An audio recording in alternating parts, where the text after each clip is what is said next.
Olá, saudações, sejam bem-vindas, sejam bem-vindos. Vamos falar de literatura estadunidense norte-americana atual, né? Literatura assim, dos anos 80 para cá. E um livro muito difícil, né? Muito difícil. Vamos falar do livro Meridiano de Sangue, que é do Cormac McCarthy, né? McCarthy. Não confundir com o Paul McCartney, né? É McCarthy, né? O Cormac McCarthy, que faleceu esse ano, em junho, né? Junho de 2023, então ele entrou para a lista para a gente conhecer a obra. Nunca tinha lido nada, né? Ele é famoso pelo cinema, né? No cinema já tem lá Onde os Fracos Não Têm Vez, né? A Estrada, que foi um filme assim, super reconhecido, né? Inclusive Onde os Fracos Não Têm Vez, ou Onde os Velhos Não Têm Vez, ou Nenhum País para os Velhos, ganhou um Oscar, né? Se eu não me engano, aqui de 2008, né? Então conhecido. Tem lá o papel do Javier Bardem, né? Javier Bardem. Muito bem, é um livro complicadíssimo, né, difícil de ler, né, é mais ou menos o Grande Sertão Veredas, tanto pela linguagem quanto pela violência, né, é um romance de violência e sobrevivência, e é um livro daqueles livros difíceis de ler, não sei se eu vou terminar de ler, né, assim, estou na página 100 e poucos, é um livro complicadíssimo. Se eu terminar de ler, eu deixo aqui a parte 2, se eu não terminar de ler, porque é aqueles livros difíceis, né, Finnegan's Wake, né, Ulisses, difícil, né, aquele livro lá, O Sonho e a Fúria, muito difícil de ler, do Faulkner, inclusive o Faulkner, que é uma referência, uma influência aqui para o autor do Meridiano de Sangue, né? Outros livros complicadíssimos são Sangue Frio, do Truman Capote, Lolita, né, pelo tema, no Brasil, Grande Sertão Veredas, difícil de ler, livro pela temática, pela linguagem. Outro livro difícil também, Crônica da Casa Assassinada, né, Vidas Secas.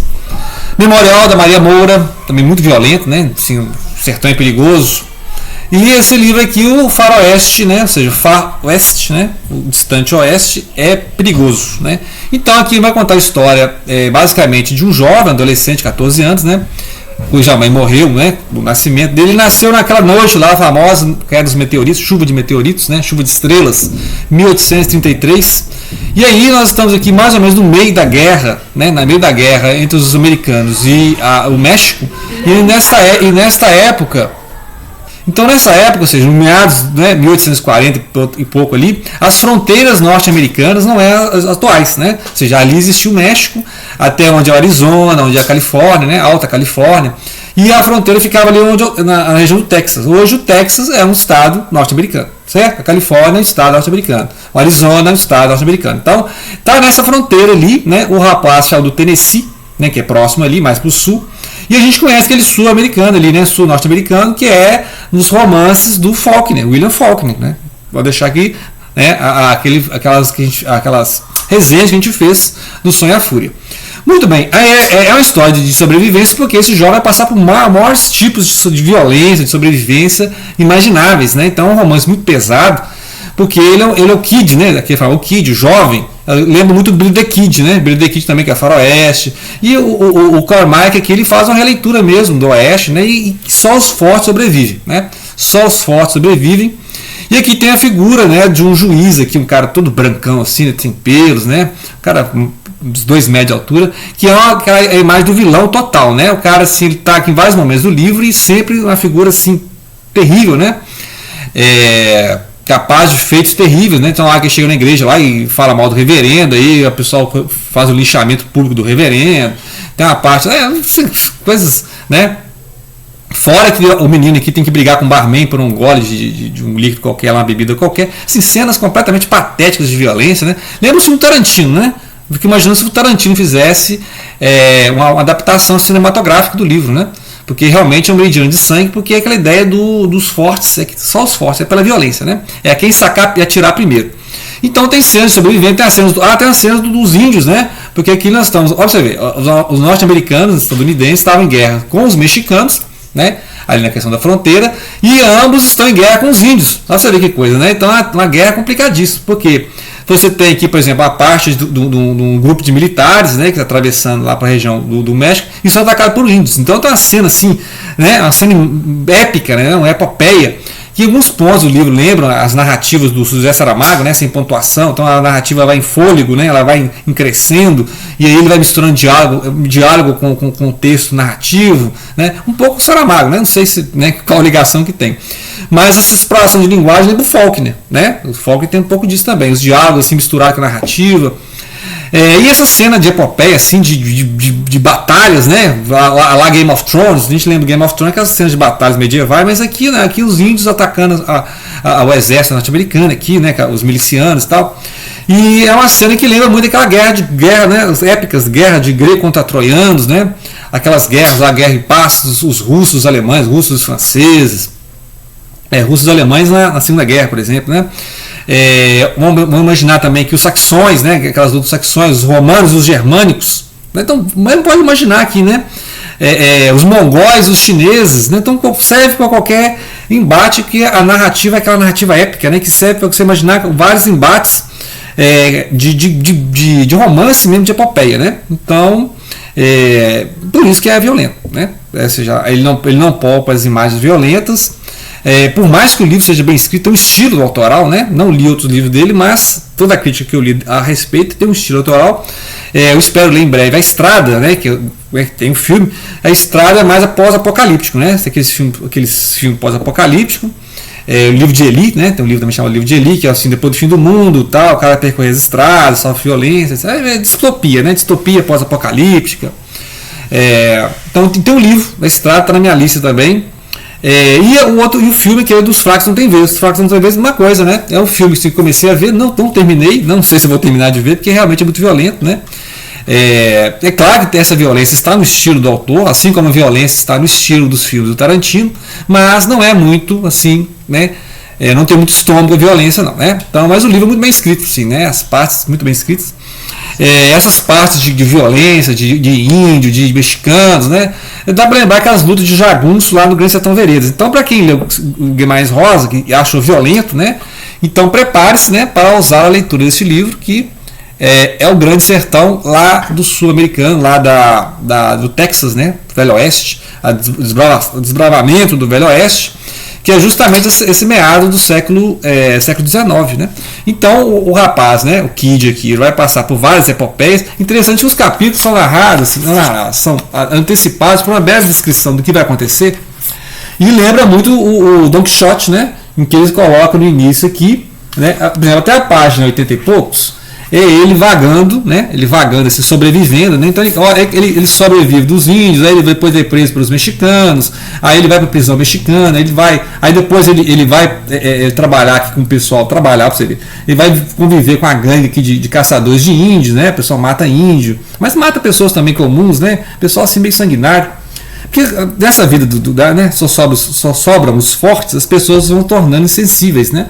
Então só alguns vão sobrevivendo, né? Tem que sobreviver ao mexicano, tem que sobreviver a índio.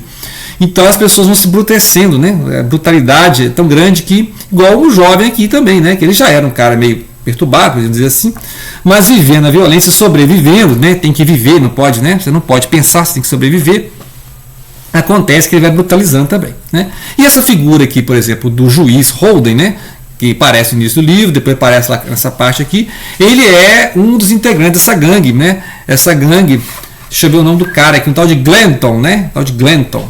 Ele trabalha ali para as autoridades espanholas, e eles trabalham assim, no sentido de... Então, a figura, né, desse juiz Holden e desse Glanton, né? Glanton são as figuras assim da brutalidade humana, né? Então, muitas vezes tem uma leitura alegórica de que eles são realmente a brutalidade em forma humana, né? Ou seja, né, uma figura alegórica no sentido de ser justamente essa figura que vai centralizar uma espécie de maldade mesmo. Agora, existem fontes, né, históricas mostrando que existiu mesmo um certo juiz Holden, né, com essas características. Existe esse grupo de pessoal que, né, que perseguiu esses índios. Então é possível que ele tenha misturado aqui personagens históricos, né, então é um romance histórico, né, a questão da guerra dos mexicanos, e tem criado então figuras alegóricas em cima dessas figuras históricas. Então estão dizendo que o juiz Holden, que existiu realmente, seja igual a esse juiz Holden da obra ficcional, né? Então, né, não sou especialista em história americana, mas esses dados assim, históricos, né, realmente estão aqui, né? Ou seja, a expansão das fronteiras, né? Lembrar que os Estados Unidos começou lá no Nordeste, né? Com as colônias inglesas, e aí foi indo para o sul até a Flórida, depois foi indo para o oeste até a Califórnia, não é isso? E tá nesse período, as caravanas, né? A luta para poder conquistar esses territórios dos mexicanos, ao mesmo tempo de afastar os índios. E os índios estão contra-atacando, por isso que essa cena aqui do ataque Comanche é justamente isso, né? É os famosos pés vermelhos que eles falam, né? Então, esses índios atacam essas caravanas, os índios atacam tanto os povoamentos mexicanos quanto os povoamentos das aldeias estadunidenses, que são britânicas, né? Então, ou seja, dos saxões, né? Que eles falam, os saxões e tal. Justamente por essa questão, né? De expansão e luta um contra o outro. Então, quem sobrevive? O mais forte, né? Então, os Estados Unidos tinham acabado de ter lá o processo de independência com os britânicos, começaram a ter os imigrantes, né? E essas populações saxãs, né? O anglo-saxão e branco e protestante, né? Anglo-saxão, branco e protestante, começou a expandir, e aí aquela ideia do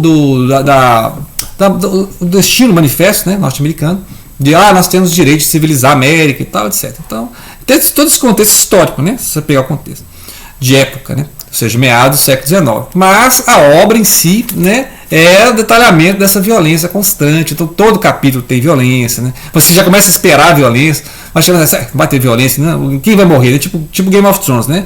Todo capítulo você espera alguém morrer. Então, você fica esperando, se não morrer ninguém, você fica frustrado. Então, não é o tipo de literatura que me interessa. E, para ler o Grande Sertão Veredas, eu demorei muito tempo também, né? Tanto pela linguagem como pelo enredo, muito massacre, muita guerra, né? Então é aqui. Então, ou seja, né, os Estados Unidos hoje, né, a pátria da democracia e tal, mas a história norte-americana é sangrenta igual a capa deste livro, né? Por isso que é Meridiano de Sangue. Tem outro nome, né? O livro tem dois nomes, ou o Rubor Crepuscular no Oeste, né?